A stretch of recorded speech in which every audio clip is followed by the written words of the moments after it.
13 अक्टूबर को फलस्तीनी सदर महमूद अब्बास ने रूसी सदर व्लादिमीर पुतिन के साथ मुलाकात की। इस मुलाकात के अंदर सदर व्लादिमीर पुतिन को इस बात की कन्विंस करने की कोशिश की गई कि रशिया ही फलस्तीन की मदद कर सकता है, लिहाजा रशिया को चाहिए कि वो फलस्तीन और इजराइल का मामला सेटल करवाए। साथ साथ एक बयानिए के अंदर यह भी कहा गया है कि फलस्तीन करते अमेरिका जब भी सेटलमेंट करवाने की कोशिश करता है तो फलस्तीन की कमर के अंदर छुरा खोपता है, इजराइल की मदद करके फलस्तीनियों निहत्तों को शहीद करवाता है। ये बयान आने के बाद जब डिस्क्लोज हुआ तो अमेरिका के व्हाइट हाउस के अंदर खलबली मच गई। अमेरिका ने अब ऐलान किया है कि व्हाइट हाउस इस हवाले से काफी जो है गुस्सा कर रहा है, और इसी तनाजर के अंदर अमेरिका के नेशनल सिक्योरिटी एडवाइजर जेक सुलिवान ने फलस्तीन के सबसे टॉप कमांडर हुसैन अल शेख के साथ अमेरिका के अंदर मुलाकात भी की है, और मुलाकात के अंदर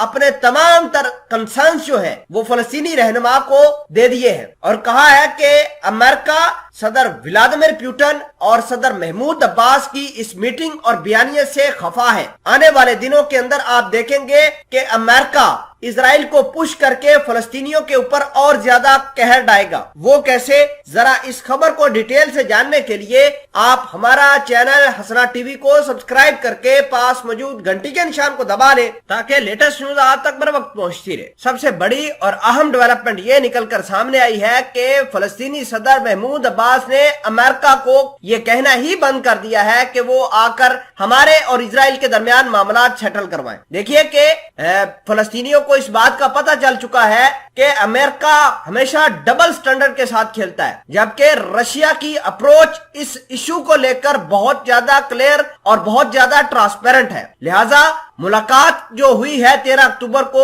फलस्तीनी सदर और रशियन सदर के दरमियान, तो एक बात तो क्लियर हो चुकी कि अब अमेरिका यहां पर आएगा तो बुरे तरीके से पिटेगा। अब अमेरिका एक और गेम खेलने वाला है। देखिए कि operation clean the wave, operation break the wave, इस तरह के ऑपरेशन इजरायलियों ने फलस्तीनियों के खिलाफ चला रखे हैं। जनीन, नेबुलस, रामुल्ला, वेस्ट बैंक, गजा की पट्टी, ये सारे वो इलाके हैं जो इजराइल के अग्रेशन की जद के अंदर है। फलस्तीनी यहाँ पर बहुत बुरे तरीके से सफर कर रहे हैं। अब अमेरिका इजराइल को और ज्यादा फंड करेगा, और ज्यादा लीथल हथियार देगा, और ज्यादा इनके ऊपर प्रेशर बनाएगा कि फलस्तीनियों को और ज्यादा पीटो, और जो भी मामलात अभी तक महमूद अब्बास और इजराइल के दरमियान हुए हैं उनको कैंसिल किया जाए। आप देखेंगे कि अब मसाजिद के ऊपर दोबारा इजराइल वाले हमले करेंगे। आप देखेंगे कि किस तरीके से आम निहत्तों को उठाकर उनका एक्स्ट्रा जुडिशियल किलिंग की जाएगी। आप देखेंगे कि आने वाले दिनों के अंदर फलस्तीनियों का मामला और ज्यादा